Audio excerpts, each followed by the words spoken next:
To better understand our world, ourselves, and our future, this program is made possible by the people of Chevron. Chevron, giving thought to television.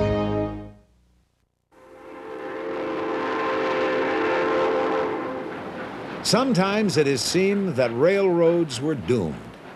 The Durango-Silverton Railroad is one of the most spectacular rides in the world. In 1960, it was nearly shut down. In 1883, the Orient Express ran from Paris to Istanbul and created the ultimate in luxury travel. It was abandoned in 1977. In 1887, rotary snowplows first fought the snowdrifts in the high Sierras. Looking like relics, they seem improbable holdovers from the past. Once this streamlined locomotive hauled passenger trains at 100 miles an hour, but for 20 years it sat outside a museum, its machinery rusting.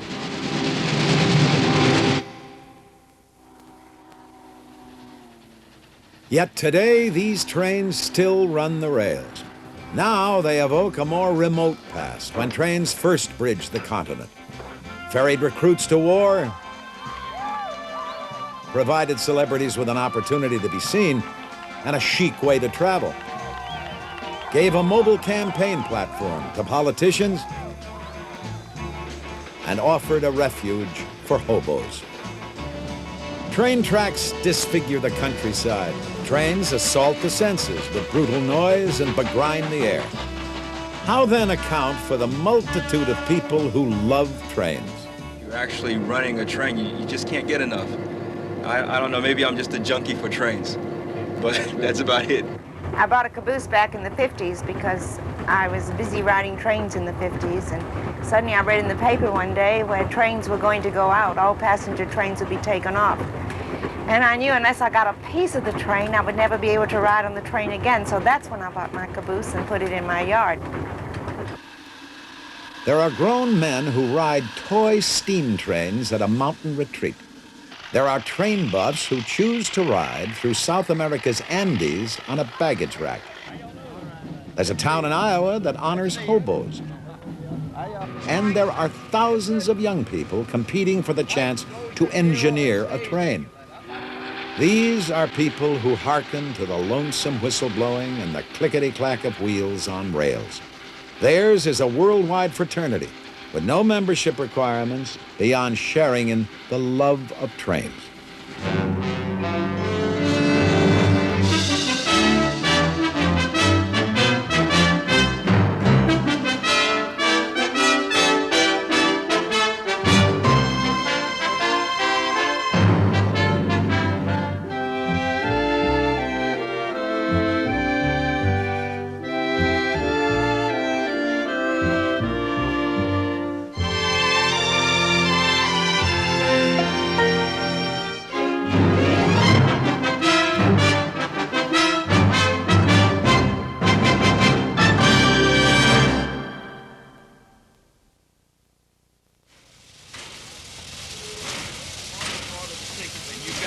You've got a sheet like this, and it tells you who's sitting in every seat, and every seat is assigned. There are many people so enamored of trains that they take trains not to go anywhere, but just for the pleasure of riding. Each year, the North Alabama Railroad Club sponsors an all-day excursion on a Norfolk Southern steam train. Seats are always sold out, and there's even competition for a chance to work on the engine. Bill Hayslip is a deputy sheriff, and he loves trains so much that he volunteers on his day off for the dirtiest job in railroading, apprentice fireman. I've studied steam engines just about all my life. I guess I was born about 30 or 40 years too late. There's something about a steam locomotive, railroads, it's just romantic. The steam engine kind of has its own personality. It's like a lady. You have to treat it just right. Well, it's just a page out of the past. Something I seen when I was a kid. Once you get used to anything, you always like to see it again.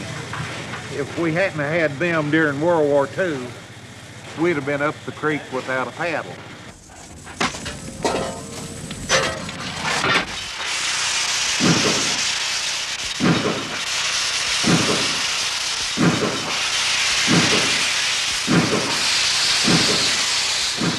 Steam engines evoke a special affection. Though inanimate objects of iron and steel, they seem to breathe with the fire of life. This day, the train will run to Chattanooga, Tennessee, evoking cherished memories of a popular song. Pardon me, boys, is that the Chattanooga choo-choo? Yes, sir. Track 29. Boy, you can give me a shine. Can you afford to board the Chattanooga choo-choo? I got my fare and just a trifle to spare. There's gonna be a certain party at the station, satin and lace, I used to call funny face. She's gonna cry until I tell her that I'll never roam. So Chattanooga choo-choo, won't you choo-choo me home? Take me home. I've often wondered if I was maybe one of those few people that had trains in my blood or something, you know. Some people have alcohol, I have trains. And I spend all day in Birmingham just to see the two trains go through town. My wife thinks that's crazy, but you know, it's a thrill for me. It's the most consoling, soothing, wonderful, inspiring type of music that you can ever hear. Well, I've been on trains all over the world, and I've watched them, I've seen this. It's sort of a indefinable love, I guess, but you find it from kings down to the common man. Partway through the trip, the train comes to a stop in an open field. Now begins the prized ritual of the steam train excursion. The train backs up, cameras are ready. And then a sweet symphony for every train buff's ear.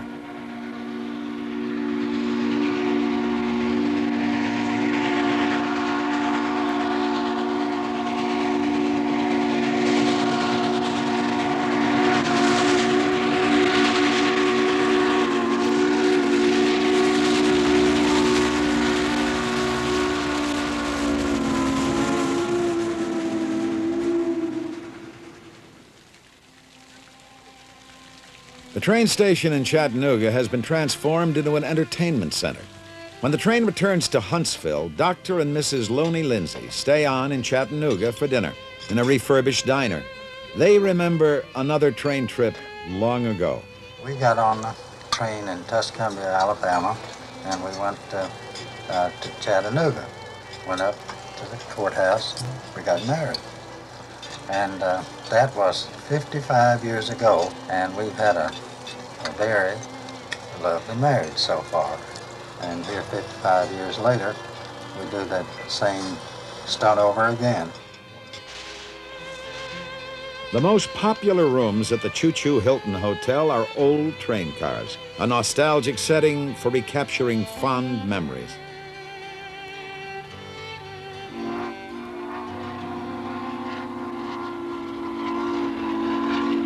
For those who love to ride steam trains, each trip is a journey into the past.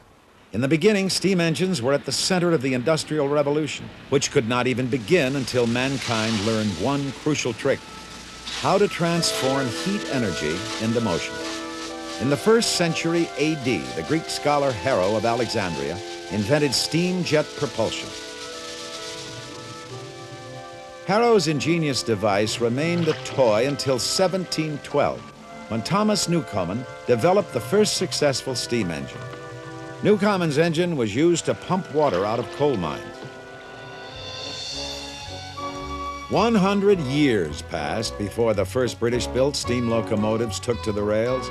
Soon the public everywhere crossed the threshold of a new age as horses were replaced by the latest locomotive invention. Today, these early engines can usually be seen only at museums, where they seem as distant as dinosaurs. The John Bull is the oldest operable steam engine in the world. To mark the 150th anniversary of its first American trial, the Smithsonian Institution brought it out for a run along the Chesapeake and Ohio Canal.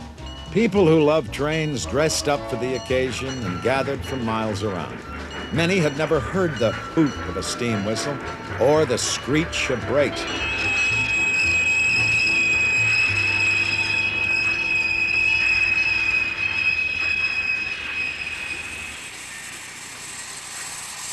Nostalgia for those seemingly innocent days of American history is very much alive today.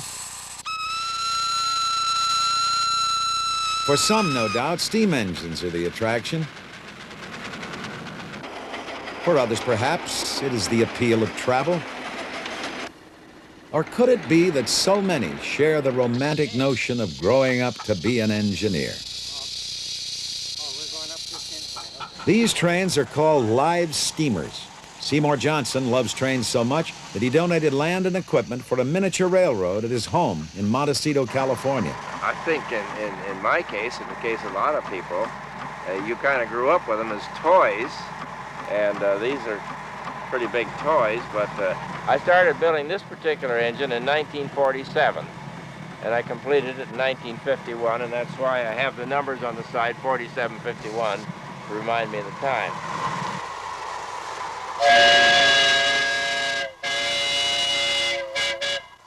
Johnson and the local members of the Goleta Valley Railroad Club spent 17 years building their line. Today, they test their engines on more than a mile of track.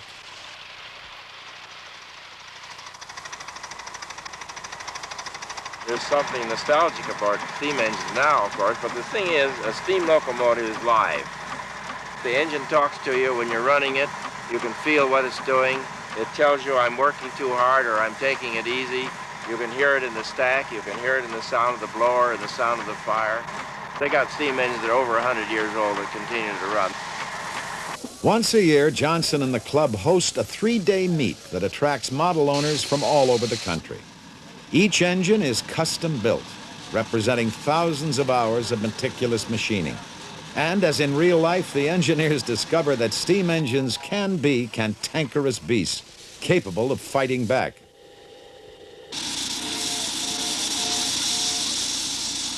Well, this is a 2.5-inch scale, narrow gauge locomotive built to run on 7 1/2-inch track. We're trying to duplicate exactly the kind of engine that the Colorado and Southern used back in the years of 1890 through 1936.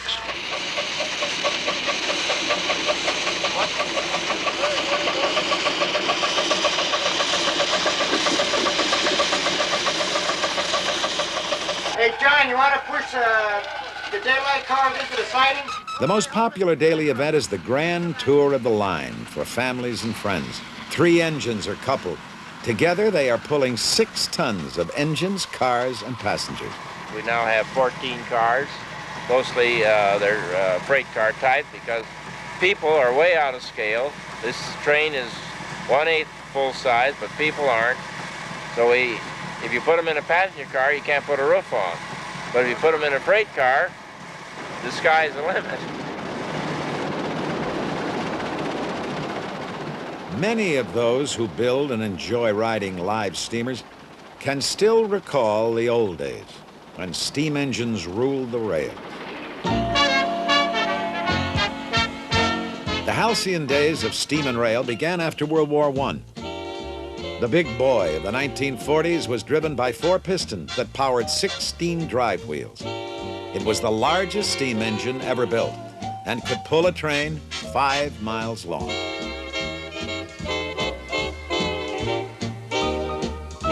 And during World War II, steam engines transporting the freight, weapons, and troops to the seacoast made possible the fast buildup of America's war machine. In the 1950s, steam gave way to diesel, and rail companies competing for passengers promoted streamliners as the chic way to travel.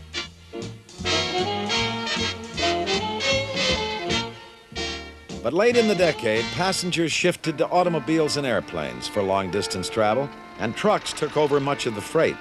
The low point came in the 1970s. Congress rescued 6 bankrupt railroads by creating Conrail. Railroad lines were abandoned, and hundreds of stations closed for good.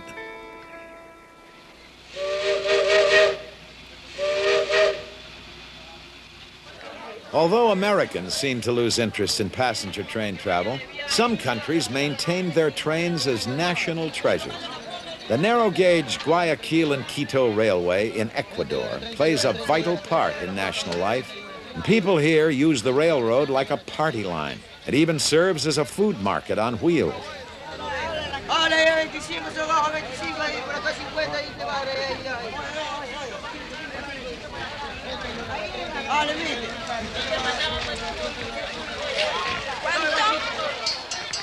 Train buff and writer Carla Hunt has traveled throughout South America on trains.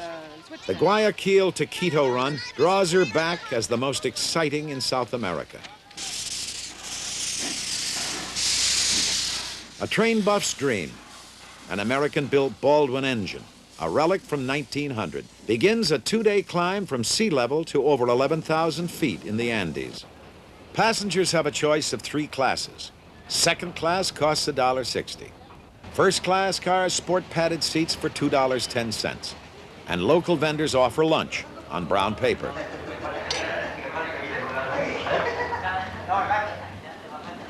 The affluent who ride deluxe get reserved seats and meal service. But some prefer the roof, where conductors seldom collect tickets. You meet a lot of people. You carry a dictionary. You can't get along. I don't speak Spanish, but I'm learning. When you really get in trouble, you use hands. You smile a lot. And you admit that you're a foreigner.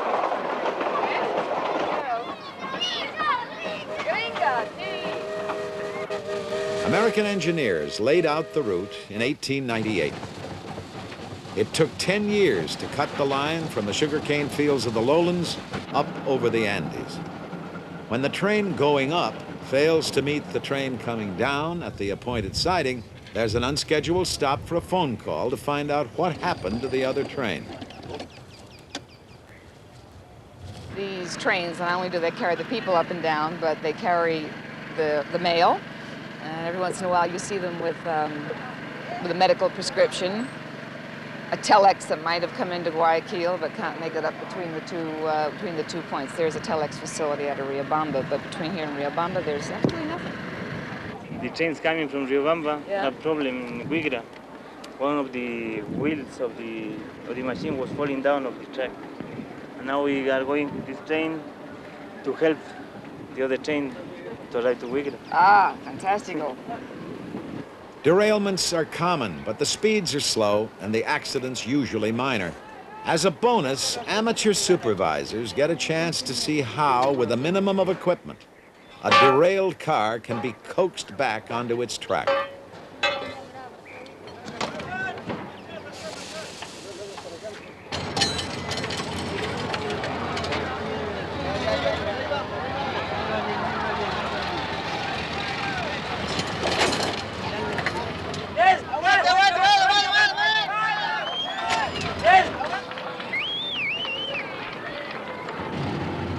After a change of engines, the train climbs into the mountains once again.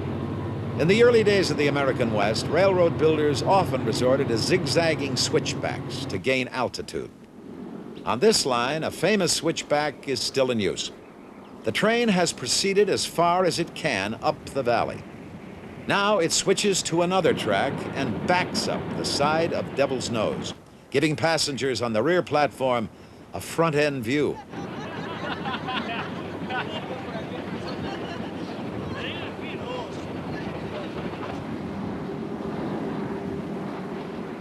The train backs around the mountain, then switches again to climb higher.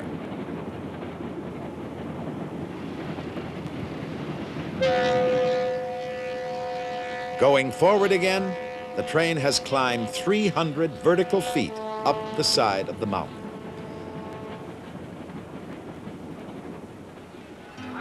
At the end of the first day, the train stops at Riobamba. For Carla Hunt, a visit to the market is a fascinating feature of the trip. People come from miles around to sell and buy. You see things in this market you won't see anywhere else in Latin America. But more than anything else, I like to wander around and look at all those beautiful faces.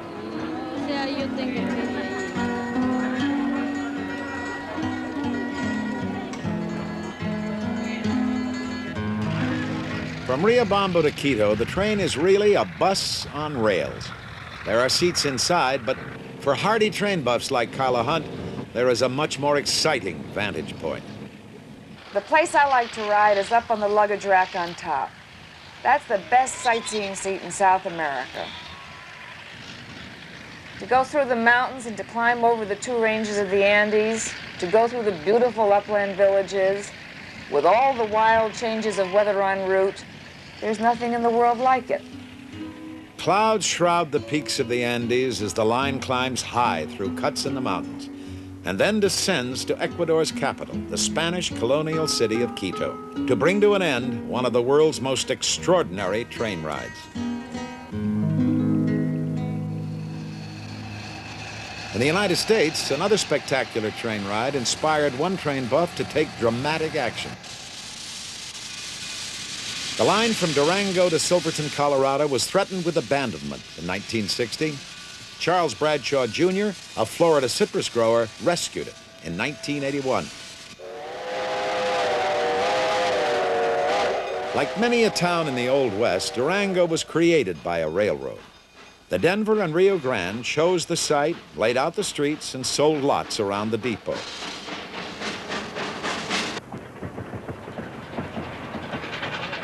Young people who share Bradshaw's enthusiasm for trains keep it running. I love it. I really love it. I go home and tell my husband, I learned all kinds of new things today.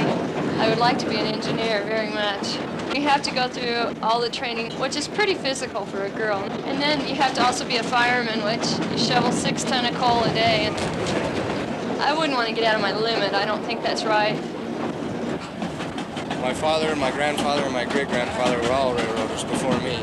They worked for the Rio Grande, not this particular branch. I'm the first one in the family to work for this branch of the railroad. But none of them were conductors. They were all in different parts of the railroad, so I'm the first conductor in the family. They have to be pretty responsible people. They can't be irresponsible at all. Aren't you pretty young to be an engineer? I hear that about 30 times a day. If I couldn't handle the job, I wouldn't be here. No, let's trade. Listen, cowboy hats are out. Haven't you seen the chicks Let really him like try. these hats? Let him try on at large. I'll bet nobody in your neighborhood would have a hat like that. Don't you think?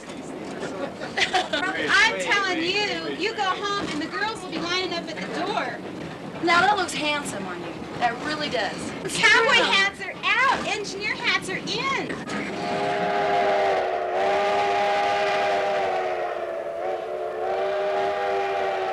Silverton is only 45 miles from Durango, but to get there, the train must climb almost 3,000 feet. In the 1870s, huge discoveries of ore were made in the mountains surrounding Silverton. But there was no economical way to get the ore out. The railroad made the mines profitable. The ore is now removed by truck. The traffic has changed, but the town still prospers, mining tourist dollars.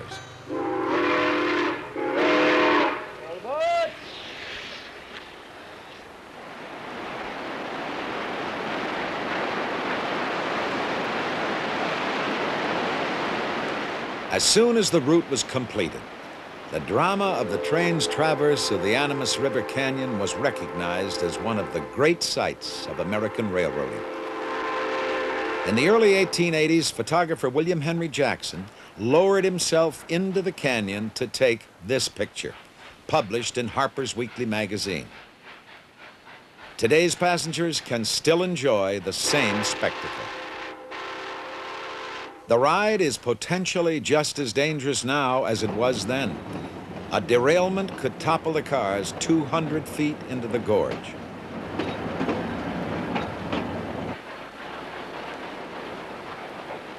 An extraordinary train run has been preserved because of the dedication of one man and the delight that more than 100,000 people a year take in supporting the line.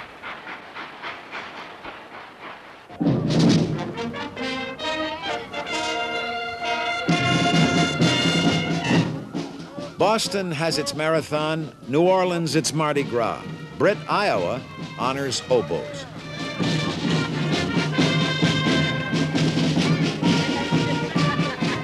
Once a year, this small town invites hobos from all over the country to drop by for a visit. The get-together largely attracts those who have retired from actively riding the rails and can now look back on their former ragtag wanderings with nostalgia. Hobos were not always so honored. Hoboing began during hard times after the Civil War, and in the Great Depression, the desperate once again took to the rails. Sometimes railroad police threw them off moving trains. Others jumped rather than face the reception they received when caught crossing state lines. If we are to protect the public of Southern California from the indigent transient class, they are coming here at this time not for the purpose of securing work, but for the purpose of living on relief, stealing, or begging. Where's your home? Chicago. You ride a freight all the way from Chicago? Yes, sir. Well, you can ride them back, too, or any way you can to get back. We're going to see you over the state line. Don't come back to California until you can come in like a man.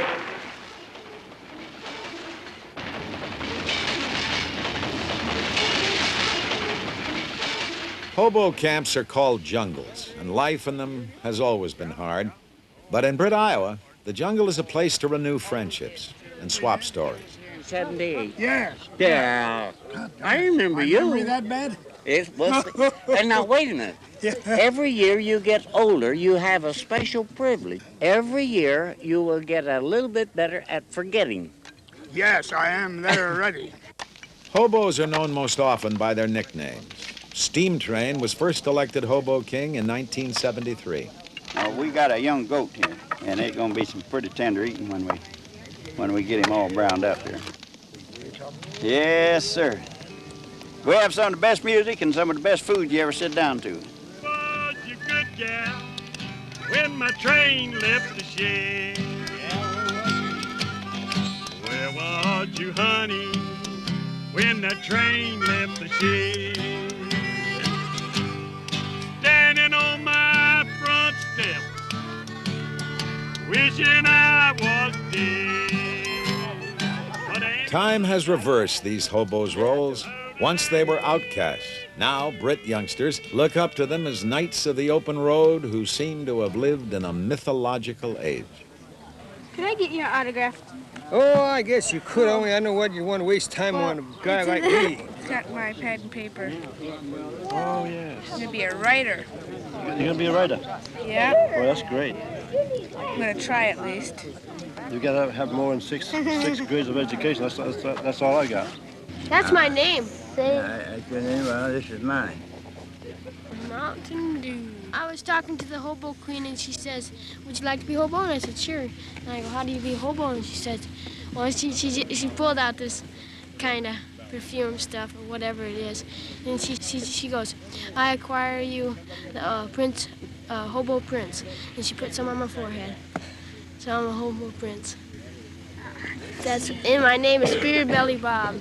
I started out when I was about 16 and had 12 years on and off, different places, working irrigation ditches up in Washington, or cutting pulpwood in New York, doing lifeguard work down in Miami Beach, working gypsum plant in Yuma, Arizona, washing dishes in California, different stuff like that. Worked in the coal mines, but they give me a day shift, and then when I went in, it was dark. When I come out, it was dark, and I worked there 2 weeks. I told them when they put windows in there, I come back to work. How long did you hobo, from when to when? About, 1931 to 38, something like that. What's satisfaction? Of being free. Being free, in other words, not have to count to anybody for your actions. As the sun sets, the hobos gather around a fire, and balladeers recall the hard days of Depression time.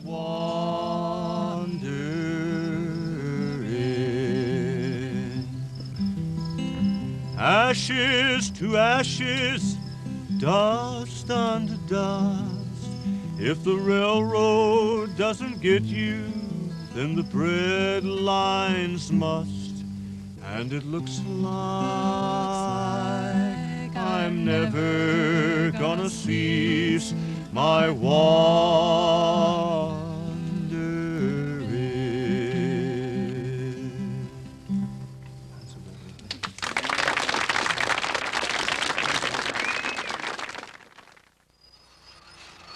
When most railroad buffs think of trains, they think of passenger trains.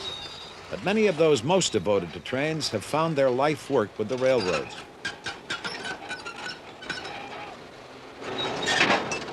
Whether they maintain the tracks or work on the trains themselves, the big business for them is freight, moving everything from coal to lettuce.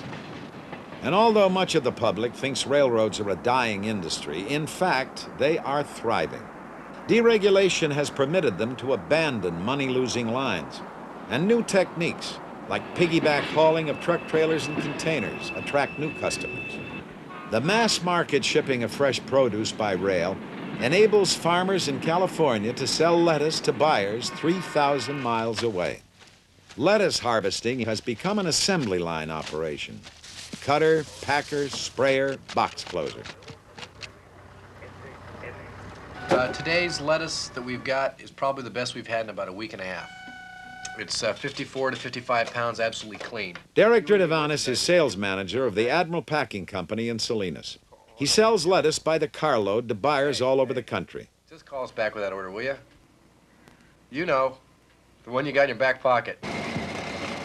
A refrigerator car holds 30,000 heads of lettuce. This one is bound east for New York City. The morning after the lettuce is picked, the Admiral lettuce car has been joined to a 50-car train called the Salad Bowl Express. 5 Southern Pacific engines are needed to pull the train over a 7,000-foot high pass in the Sierra Nevada mountains.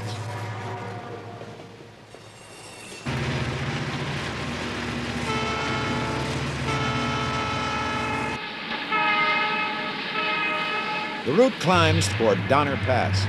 On average, 35 feet of snow fall here each winter, and avalanches have obstructed travelers as long as the pass has been used.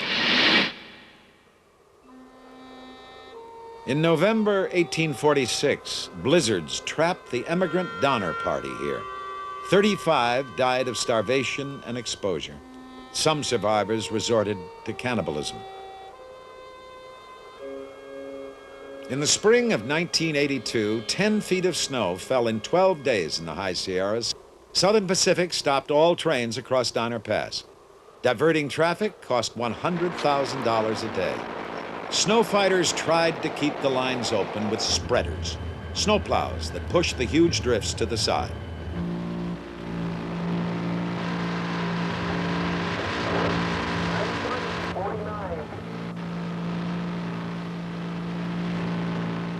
But when the snow drifts too deep, spreaders stall, and the pushing wings collapse.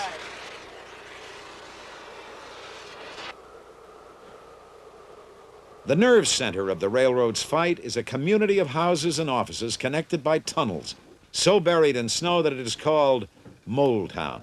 Here, 100 men and women work day and night. SP Norton operator. Rotary coming out at 9 o'clock. Get it out of town for us, will you? Up at Norton. Yeah. Make sure that it gets down there and give them a little nudge and get them going, will you? Everything's in the clear of the number 2? Everything's in the clear. How about the rotary? Rotary's in the clear of the number 2. Okay, bring it. Management calls for its ultimate snow fighting machine, rotary plows that can dig through almost any accumulation of snow. Okay, Sandy, that light engine's being held right now. The rotary is going on down to the other end of the site.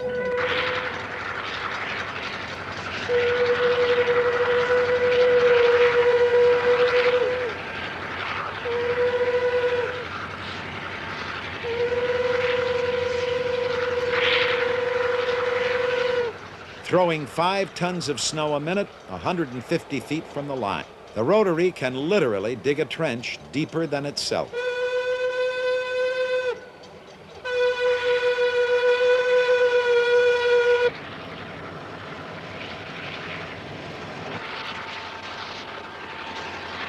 As one rotary chews toward the top of the pass from the west, another struggles up from the east.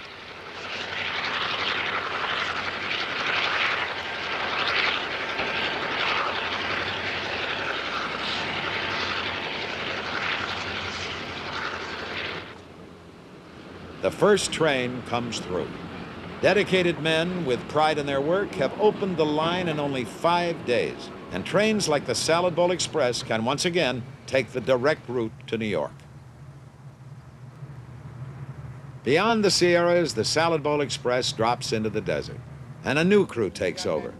On the long, straight runs, there's time for shared stories and for trainmen to enjoy the camaraderie, which is part of the attraction they feel for their work.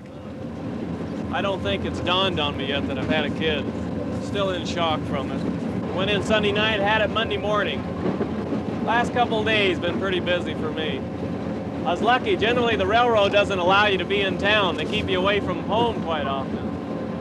So I was pretty lucky to be home when it happened.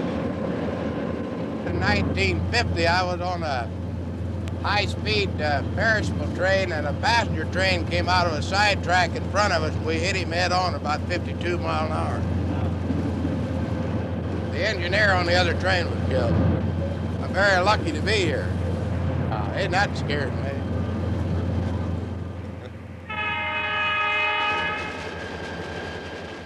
By evening, the train is in eastern Nevada. The next morning, now with a Union Pacific engine and crew, the Salad Bowl Express climbs toward the Continental Divide. Around a curve, Castle Rock, a well-known American landmark, comes into view. The famous photographer A.J. Russell captured this same scene when the Transcontinental Railroad was nearing completion. In 1867, it took 3 months to cross by wagon from the railheads on the Missouri River to the Pacific coast. The new rail line cut that time to less than a week. Irish immigrants living in railroad car dormitories built west. Chinese coolies built east. It was the most dramatic engineering accomplishment of the century. Gorges were spanned, mountains cut through or tunneled under. An army of workers fought summer heat and winter snow at a cost of uncounted lives. There were no movie cameras to record the great undertaking, but once movies were invented, filmmakers recreated the drama in classic film. John Ford's The Iron Horse and Cecil B. DeMille's Union Pacific. Crossing the mountains, the deserts and plains, fighting the heat, the cold and the rain. Summer to autumn, winter to spring. Bring 'em up, lay 'em down, make the hammers ring. Building a new road under the wheel, bind up the earth in iron and steel. Working east, working west, we're building our way on bad food, hard liquor, and $1 a day. It was a day of national celebration when the two lines met at Promontory, Utah. A.J. Russell recorded the scene in what is perhaps the most famous photograph in American history. And in 1924, when John Ford recreated the scene for his film, he based the action on the photograph, complete with a still photographer to pose the crowd.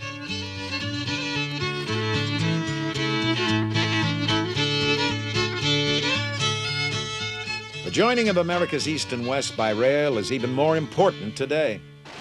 The Salad Bowl Express is only one of 60 to 70 trains a day moving across the nation on this one line. Now, near the end of its second day, the Salad Bowl Express comes under the traffic control of dispatchers at North Platte, Nebraska. Here, 3 men per shift control every train on the 245 miles of track diagrammed on the walls. They decide which trains get priority on the lines. The Salad Bowl Express is rushed along. What kind of speed do you think you can make there now? If you get a 70-mile-an-hour train out behind 30-mile-an-hour trains, you have to start shuffling trains. If he gets by here, then I'll let that other eastbound go. But he's going around one train right in the process of it right now. Midnight. The Salad Bowl Express arrives at North Platte. Some cars will be sent south and eastward on other lines. Other cars will be added. The freight cars are pushed up a hump and separated. Gravity powers them down the slope. The tracks divide again and again.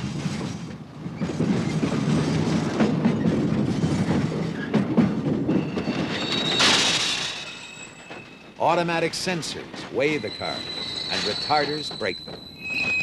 There are 221 miles of track in the yard, and as many as 5,000 freight cars at a time.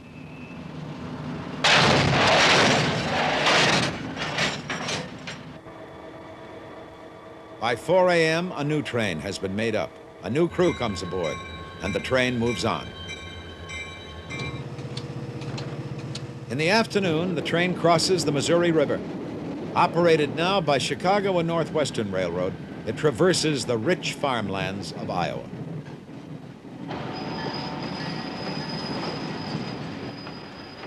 The next morning, the train is in Chicago. Marshalling yards like this one are dangerous places. You have to watch for cars coming from both directions. There could be debris sticking out of a car. Try not to get caught in a situation where you have trains moving at high speed in both directions on each side of you.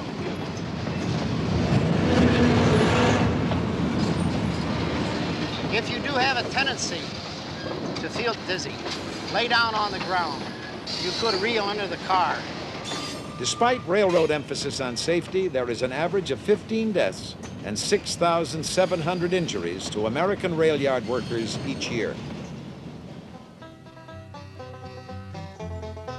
Danger for railroaders comes not only from the trains themselves. In the early days, desperados like Jesse James, Butch Cassidy, and the Sundance Kid held up trains in the lonely plains and mountains of the West. Today, trains are most often attacked as they pass through depressed areas in big cities. We had one conductor, they got in with a gun and robbed him at Park Manor. And it's just a few things that we go through out here. Everybody thinks we got such a swell job. We have our ups and downs too. And this is our most dangerous spot of the trip. They put different articles in the tracks to derail us. They put old tires so they'll break the air hoses in two. They'll throw beer bottles, anything they can get their hands on. We've been shot at. They shot at me 5 times through the caboose windows. I got pictures of the hole. It was either a 38 or a 45 because it put big holes in the plexiglass. Sometimes they do it to rob the train. They break us in two to rob us so they can take things off of it. And on the cabooses they have this plastic glass. Yeah, I know all about it. He's gonna throw. No, he's not either. Well, we go through this every day. It's nothing new to us. The many dedicated men and women who are drawn to railroad work also live with the danger that goes with the job. The Salad Bowl Express rolls through the heartland of the industrial Middle West.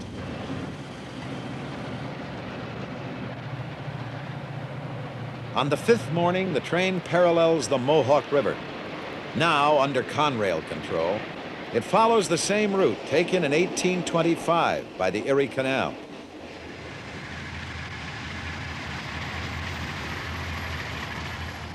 Early on the 6th morning, the Salad Bowl Express arrives at its destination in the Bronx.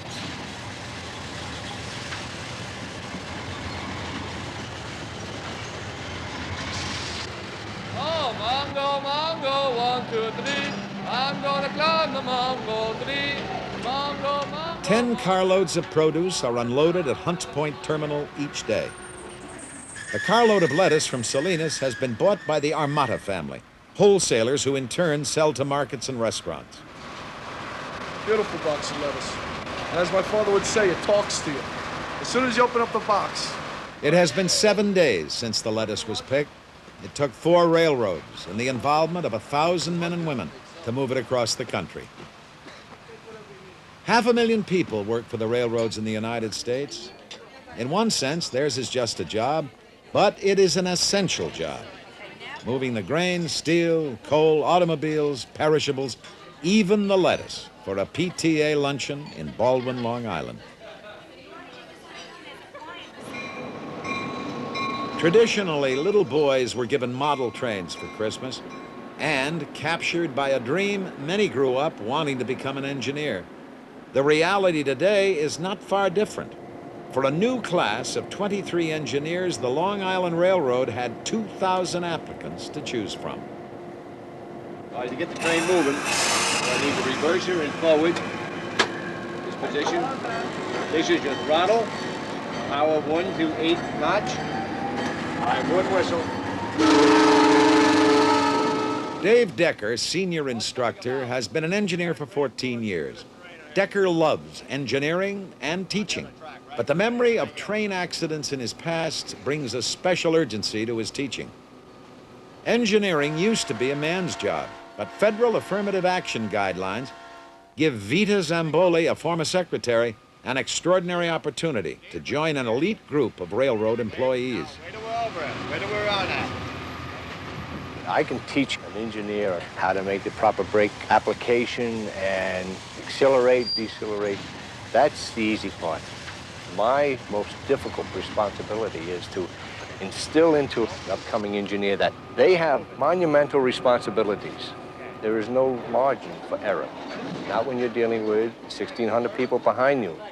Hopefully, I can bring this across to these upcoming engineers. You relaxed? Little damp. All right. That's good. That means you got guts. If you're not nervous in here, there's something wrong.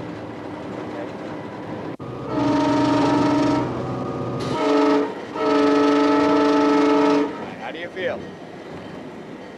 Think you're coming in strong? As she brings the train into a station, Vita must learn the right timing, how strongly to apply the brakes so as not to stop too soon or overrun the station. Okay. Now what you want to do is just bail off in the last second. No, not this. Go ahead, bail it off. And hold right there. Super. But you want that feel of this thing charging into the station, making your initial application and then your final application. You ever run a train before? Huh? Never? You did a heck of a job. Well, what do you think? What do you feel? Feel that this is going to be your occupation or what?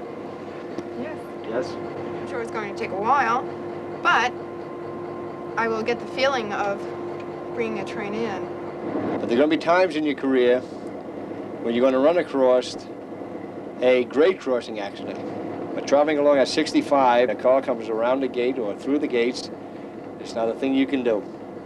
You hope you give pre-warning or a warning whistle and the warning bell before you get to that crossing, or ample. You'll search your soul to know whether you did it or not. It's not just the glory of running over the road and say, I always wanted to be an engineer. Now I have that, is that you have to take that responsibility. If her engineering career follows the norm, Vita will face 500,000 road crossings in the next 25 years. If she is never involved in an accident, passengers who ride her trains will have no reason to learn her name.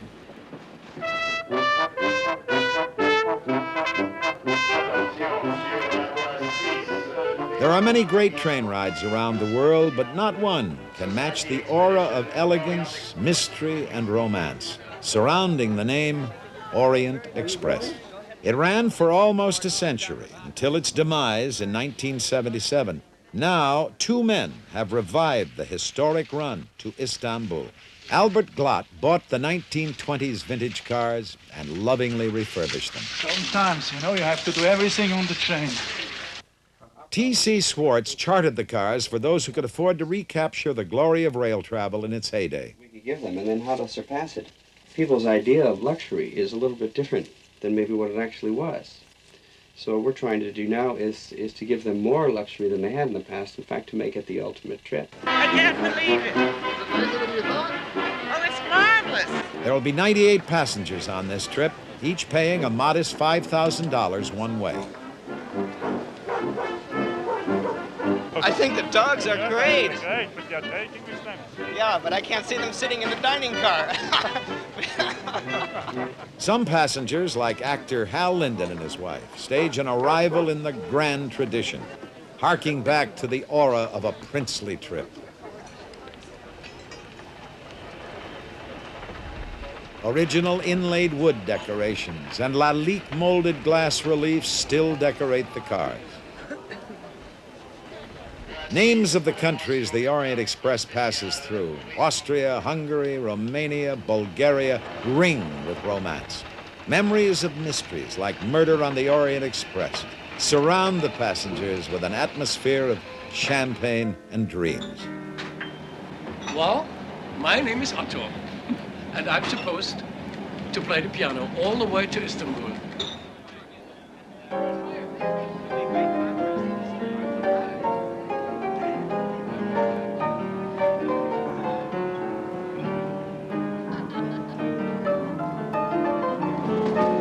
Seems like everything that's wonderful about the world is going away, and the trains are one of those things.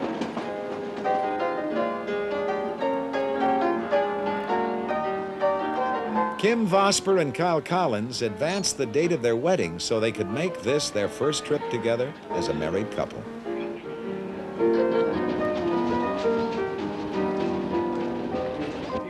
For bourgeois travelers, meals in an aristocratic French style. The ultimate temptation for those who count calories.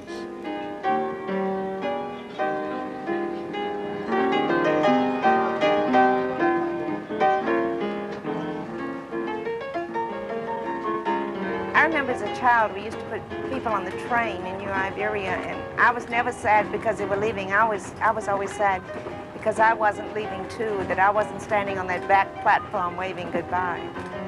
I think I was 6 or 7 when I took my first train ride. From that time on, I think I fell in love with trains, and when I heard that you could spend 4.5 days on a train, that sold me on this trip.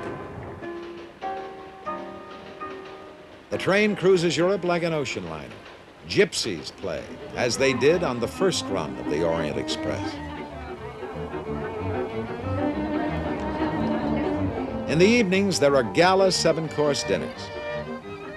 And occasionally, the train waits as passengers are bussed to the entertainment. A champagne tasting at the 150-year-old cave of Mum's Winery in France.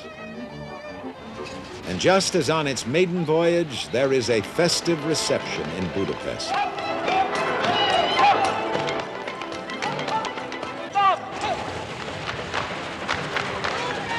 On the first trip, no passengers in the Orient Express dined at the hunting lodge of the Sultan.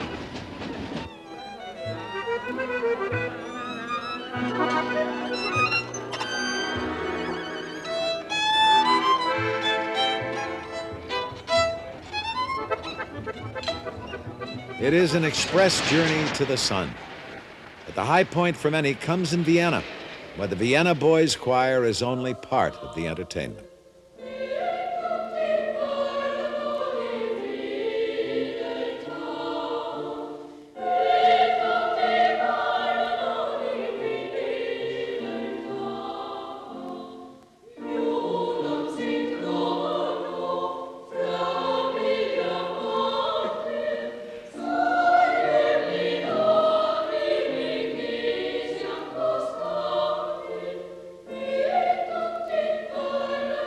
Protocol prevented the Austrian royal family from receiving plebeian passengers of the first Orient Express. Now, the Pallavicini Palace is theirs for the evening.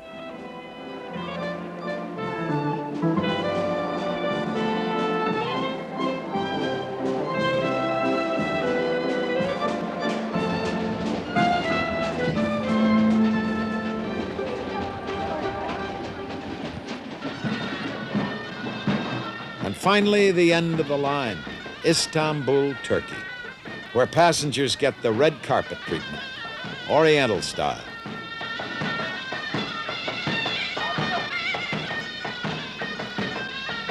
For the 98 passengers of the Orient Express, the trip will remain an extraordinary adventure into the romance of rails.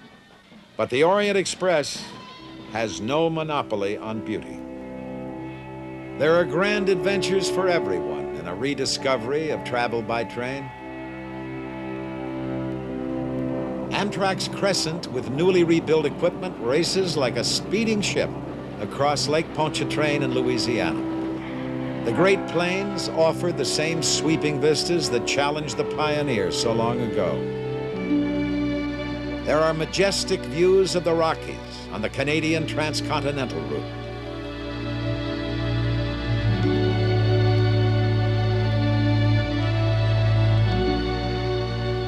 The San Diegan is a beachcomber from Los Angeles to San Diego.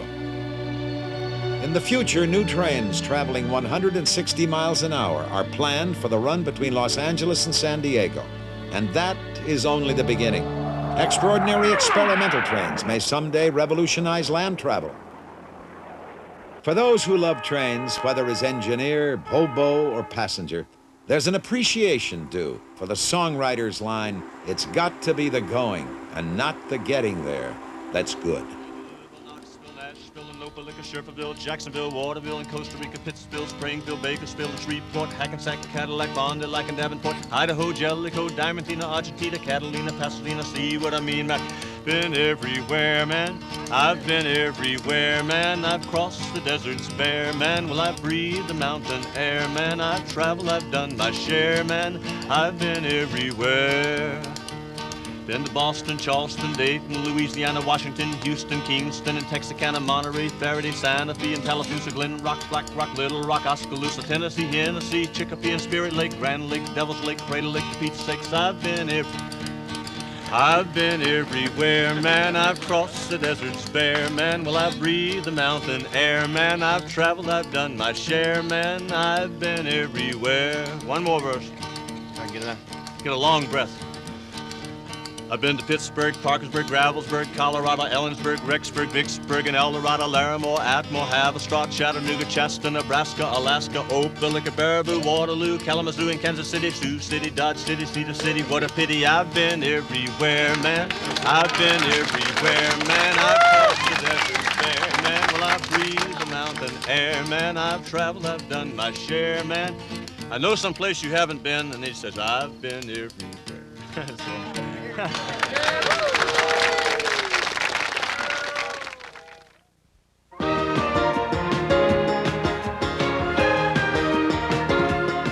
we hope you have enjoyed this presentation from the National Geographic Video Library.